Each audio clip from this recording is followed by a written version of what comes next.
ندوة علمية lagu soo bandhigayay wax ka bedelka iyo kor u qaadida musaabaqada tartanka Quraanka ee bisha barakaysan ee Ramadaan lagu qabto magaalada Burco. Waxa si rasmi ah loogu shaaciyay waqtiga ay bilaabmayso musaabaqada tartanka Quraanka Kariimka ee gacanta ku haynaysa iyo sidoo kale qaabka looga soo qayb galayo. waxaana sidoo kale halkaasi laga sheegay inay sanadkan noqon doonto mid ka duwan qaababkii hore ee loo qaban jiray isla markaasina lagu soo kordhin doono waxyaabo fara badan oo kor loogu qaadayo dhiirigelinta tartanada Quraanka Kariimka oo gobolka iyo culimada iyo waxgaradku isu tagay waxa la isla gartay in lagu sameeyo korukac amal laba kacleen lagu sameeyo musaabaqada Quraanka walaha waxa loo sameeyay lajnad guud oo sare oo musaabaqada Quraanka maamuli doonta siyaasadeedu guud dejin doonta cidda Quraanka ka shaqeynaysa ayagu maamuli doona waxa ku baxaya ayagu xawayaan dooni doona oo ay kamid yihiin labadan sheekh caawila jooga iyo sheekh Cabdiqani Saalix iyo sheekh Maxamuud sheekh Xasan iyo sheekh Cabdalla Baasha waxa la isla gartay marka odayaashaas isla soo garteen musaabaqadii in lagu sameeyo tadwiir fara badan lagu sameeyo oo ay kamid tahay in odayaashii hore khayr Allah siiyo ay garteen inay dhiibaan mar haddii in badan soo shaqeynayeen duruuf badan ay ku shaqeynayeen ayagu ay iska wareejiyeen culimaduna waxay soo magacaabeen lajnad dambe oo Quraanka iyo waxa weeyaan tanfiidka xukunka iyo musaabaqada ayagu qaban doona 3 bisha Ramadaan ee soo socota ayaa la qaban doona hadii Ilaahay ka dhigo musaabaqadii gobolka saasa lagu diyaar garoobi doona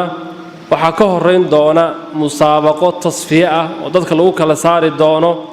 oo la qaban doono 15 bisha Shacbaan hadii Ilaahay ka dhigo la qaban doono oo gudida taxkiimku ay qaban doonto masaajida gaar ah lagu qaban doono marka masaajidada lagu qaban doono iyo xilliga la qaban doono اسبوع دحيس ان شاء الله تعالى hadii Ilaahay ka dhigo iyo shuruuda macallimiin ardayga looga baahan yahay waxa la soo cilaamin doona insha Allah ta'ala isbuuc dhaxdiisa asaguna qorshe ku jira tirada halkan imanaysa ay way kooban tahay habla iyo inama waxa lagu tala galay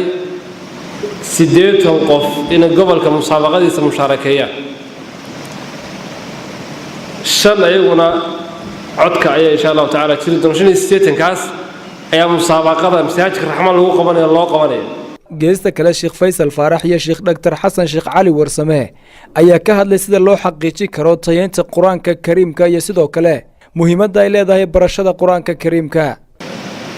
booski Nabi Muhammad sallallahu alayhi wasallam waa muallim al-Qur'an booskiisi macallimiinta Qur'aanka way ayay fadhidaan booskiisi baa fadhidaan hoos hayso dhigina fadligii Quraanka gacanta ku haysan tacliimtii Quraanka gacanta ku haysan hoos hayso dhigina waxa la rabaa ardayda idin horta Allah inaad barakadii Quraanka u gudbisaan waxa la rabaa gurigii uu ka yimi inaad bedeshaan waxa la rabaa bulshada ay ka tirsan yihiin inaad bedeshaan sida taas ku imanaysa waa inaynu diinteena iyo muqawamaadkeena dib ugu wada noqonaa si caam ah oo guud ahaan ayaan u dul marayaa koow waxa weeyaan muallimo adiga maxaa laga rabaa muqawamaad daatiya maxaa laga rabaa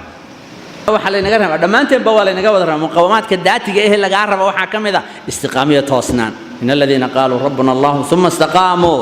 tatanazzalu alayhim almalaa'ika qul aamantu billahi thumma istaqim istiqaama laga rabaa laf dhabarku waa macallinka weey macallinku hadaanu tayo lahayn niyo wanaagsan lahayn iyo lahayn daacad wahayn hawshiis shaqadiisa jeclayn waxa weeye waxyaabahan kale inuu taxayna waxba tarimayso lambar 1 waa macallinka iyo guriga ilmuhu ka soo baxayo labadaasi haday iskaashadaan wax weyn ba soo baxaya tanaynu ka hadlaynaa